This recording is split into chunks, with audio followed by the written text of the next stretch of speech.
2-Minute Christianity, 50 Big Ideas Every Christian Should Understand.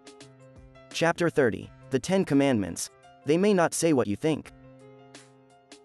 Most Christians know the story of Moses and the Ten Commandments, but few realize that God created two very different versions of the law.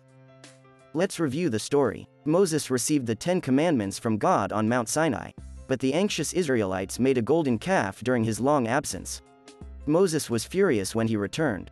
He smashed the tablets on which the Ten Commandments were written, had the golden idol ground up and force-fed to the faithless people, and ordered the Levites to slaughter thousands of their fellow Israelites. Moses went up the mountain with blank stone tablets a second time, and God said, "I will write on them the words that were on the first tablets, which you broke, so we know this is nothing new, just a replacement set."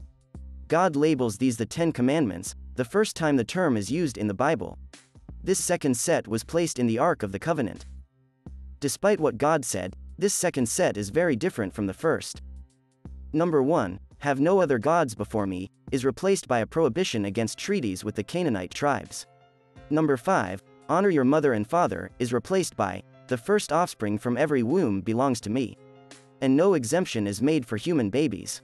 And the familiar second half of the list, "No killing, adultery, stealing, lying, or coveting," is replaced by 6. "Rest on the seventh day."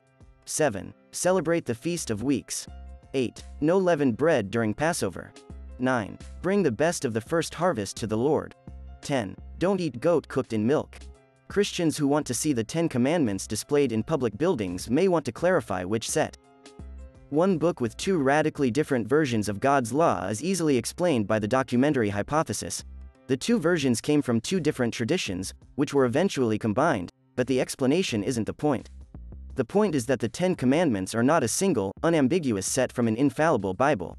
Read them yourself in Exodus 20, first set, and Exodus 34, replacement set. Those Christians who think the Ten Commandments are good moral advice may forget there is no law without penalties, and the penalty for breaking most of the Ten Commandments was death. Modern Western values reject those penalties, and in Western countries, secular constitutions define the rules, not the Bible.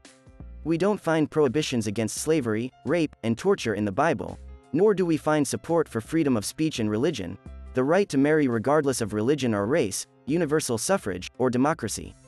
Where we find them is in the United Nations Universal Declaration of Human Rights and in most Western constitutions. Unlike the Ten Commandments, the fundamental human rights we value today were not written in stone, and that has been their strength.